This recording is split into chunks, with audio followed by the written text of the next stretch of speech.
नमस्ते, मैं हूं वंशी तिवारी और आप देख रहे हैं विवंशी न्यूज़। अभी हमारे साथ एपीपी के वरिष्ठ पत्रकार अखिलेश आनंद जी हैं। वो अभी यात्रा के लिए निकले हैं, चुनावी दौरा कर रहे हैं, हैदराबाद आए हैं अभी। तो आइए उनसे बात करते हैं। नमस्कार जी, कैसे हैं आप? मैं ठीक हूँ, आप बताइए। मैं ठीक हूँ। हैदराबाद कैसा है? हैदराबाद बहुत सुंदर है। आपको क्या लगता है? आपको कैसा लगा है? मुझे अच्छा लगा। मैं तो हैदराबाद पहली बार आया हूँ। दरअसल हम लोगों का प्रोग्राम चल रहा है महाभारत एक्सप्रेस, तो लोकसभा चुनाव को लेकर पूरे देश की यात्रा पे हूँ मैं। तो रामेश्वरम से हम लोगों ने सफ़र शुरू किया था, अयोध्या तक जाना है। तो हैदराबाद में मतलब वैसे तो 20 साल से पत्रकारिता कर रहा हूँ, लेकिन कभी आना हुआ नहीं। पहली बार आया हूँ। मुझे शहर बहुत सुंदर लगा, अच्छा लगा, मज़ा आया। ये बताइए कि आपकी पत्रकारिता में एंट्री कैसे हुई? आपका उद्देश्य क्या था जब आपने ज्वाइन किया? देखिए, मैंने दिल्ली यूनिवर्सिटी से पढ़ाई की, हिंदू कॉलेज से। 2003 में मैंने ग्रेजुएशन की पढ़ाई कर ली थी। अमूमन ऐसा होता है, हिंदी बेल्ट से जो लोग आते हैं, उत्तर प्रदेश से, बिहार से, उनका सपना होता है कि भाई हम IAS IPS बने, UPSC का एग्ज़ाम दें। लेकिन मैंने कभी इस बारे में सोचा नहीं। आप यकीन मानिए, जब मैं साल 2003 में ग्रेजुएशन में 3rd ईयर में था, मैं पॉल साइंस का स्टूडेंट रहा हूँ, तभी से मैंने आउटलुक मैगज़ीन के लिए लिखना शुरू कर दिया था। मुझे लिखना पढ़ना अच्छा लगता था। कॉलेज के दिनों में भी मैं बहुत एक्टिव था। मैं अपने कॉलेज में ड्रामेटिक सोसाइटी का प्रेसिडेंट था, डिबेटिंग सोसाइटी का प्रेसिडेंट था, कल्चरल सेक्रेटरी था। दिल्ली यूनिवर्सिटी में हिंदू कॉलेज एकमात्र ऐसा कॉलेज जहाँ प्राइम मिनिस्टर का चुनाव होता है, तो मैं वो चुनाव भी लड़ा था। हालांकि मैं हार गया था, तो मैं लीडर ऑफ अपोजिशन बना था। तो मैं बहुत एक्टिव था एक्स्ट्रा करिकुलर एक्टिविटीज़ में। तो मुझे ये पता था कि मुझे कुछ ऐसा ही काम करना है, मतलब जो कैमरे को फेस करने वाला हो। अब उसमें 2 विकल्प होते हैं, या तो आप थिएटर में जाएं, मूवी में जाएं, या फिर नौकरी करें, पत्रकारिता वगैरह की नौकरी करें। तो दूसरा, पहला वाला विकल्प मेरे लिए इसलिए नहीं था कि मेरी प्रायोरिटी ये भी थी कि भाई मुझे जल्दी जल्दी पैसे भी कमाने हैं, दिल्ली जैसे शहर में सर्वाइव कैसे करूँगा। तो इसलिए मैं जर्नलिज्म में आ गया और आउटलुक मैगज़ीन के लिए मैंने आर्टिकल्स लिखने शुरू किए थे 2003 के आखिर में। तो कभी कभार फ्रीलांसर के तौर पर जब मैं लिखता था तो कुछ पैसे मिल जाते थे, 1000-2000 रुपये। तो वहाँ से प्रेरणा मिली, खुशी हुई कि अरे वाह, पैसा मिल रहा है। फिर मैंने नवभारत टाइम्स के लिए लिखना शुरू किया, फिर हिंदुस्तान के लिए, दैनिक जागरण के लिए, प्रिंट मीडिया में। तो इसी तरीके से इस सफ़र की शुरुआत हुई। और उसी दौर में एक BAG करके प्रोडक्शन हाउस हुआ करता था, जिसने स्टार न्यूज़ के लिए बहुत सारे शोज़ बनाए। जैसे आपने नाम सुना होगा, सनसनी, रेड अलर्ट, पोल खोल, ये सब प्रोग्राम। तो BAG जो प्रोडक्शन हाउस था, वहाँ पे मुझे नौकरी मिल गई थी। तो शुरू में मैं डेस्क पे काम करता था। डेस्क का मतलब होता है आप आउटपुट पे स्क्रिप्ट्स लिखते हैं।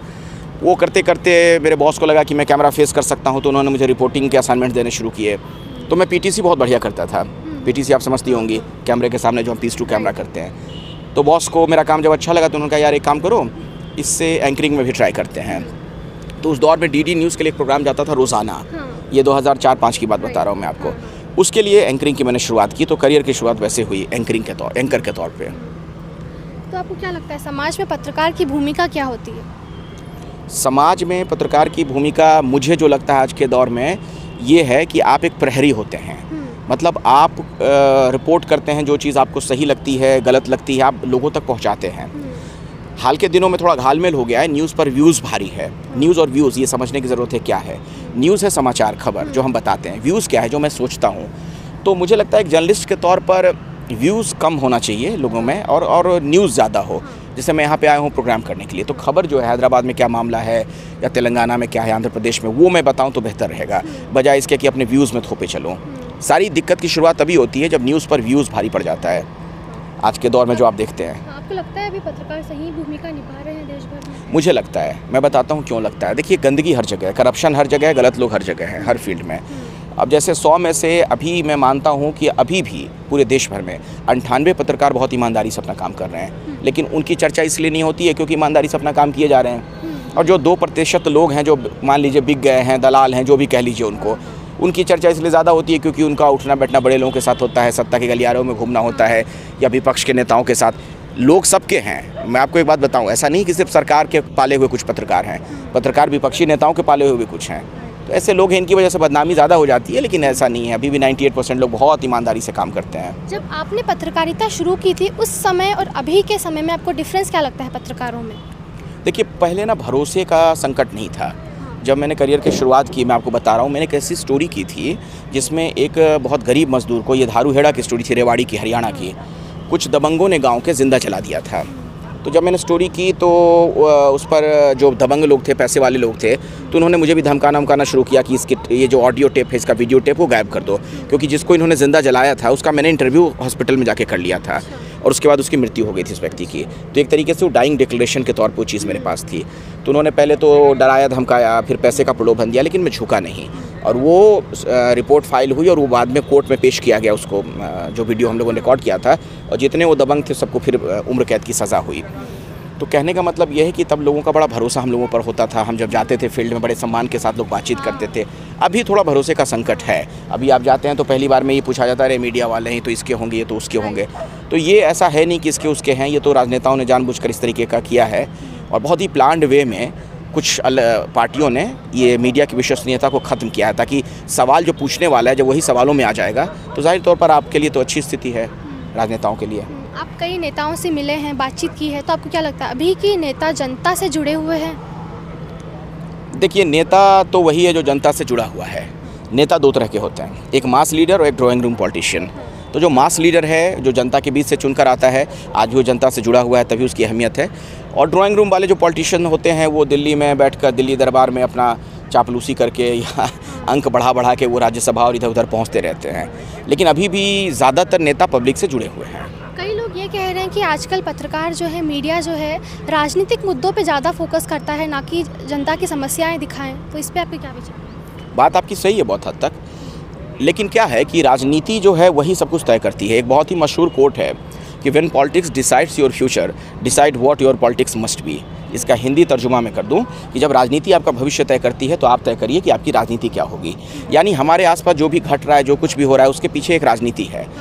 मैं अगर घर में बैठा हुआ सुकून से बैठा हुआ हूँ तो उसके पीछे भी राजनीति है। अगर कोई अच्छी राजनीतिक पार्टी सत्ता में है जिसकी वजह से लॉ एंड ऑर्डर के हालात ठीक हैं, अगर करप्ट किस्म के लोग हैं या गलत हैं तो हो सकता है घर बैठे भी लोग घुस के मार जाएं किसी को।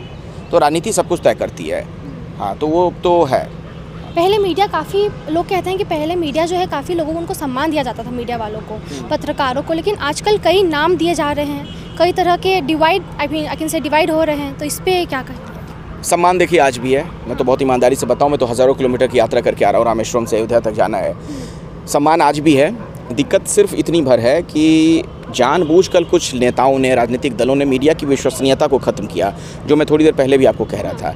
और उसके पीछे वजह सिर्फ इतनी भर है कि जो आपसे सवाल पूछता है उसी को जब सवालों में ला दोगे तो आपके लिए तो बहुत अच्छी सिचुएशन है ना। जैसे आपने मुझसे सवाल पूछना है और मैं आप ही को बदनाम कर दूं कि ये तो बेकार है, ये तो पैसे लेके सवाल पूछती हैं, फलाना ढिमकाना, तो आपके सवालों का कोई मतलब नहीं रह जाएगा। तो मेरे लिए बहुत अच्छी स्थिति है। मैं कहूँगा यार इसका तो कोई अपनी औकात नहीं है, हैसियत नहीं है, ये तो बिके हुए लोग हैं। तो राजनेता चाहते हैं कि मीडिया ही सवालों में आ जाए। तो आखिरी सवाल कि अभी की युवा मीडिया को आप क्या संदेश देना चाहते हैं? मीडिया वालों को? हाँ, मतलब नए युवा जो मीडिया ज्वाइन कर रहे हैं, पत्रकार जो ज्वाइन कर रहे हैं, उनको क्या कहना चाहिए? सिर्फ इतना कहना चाहूँगा कि लोगों की बातों पे ध्यान मत दीजिए। आज भी 98% लोग बहुत ऑनेस्टी के साथ काम कर रहे हैं। आप पत्रकार बनना चाहते हैं, बिल्कुल बनिए। अच्छा पैसा भी मिलता है, सम्मान भी मिलता है, और आज भी लोगों को बहुत ज़्यादा मीडिया की ज़रूरत है।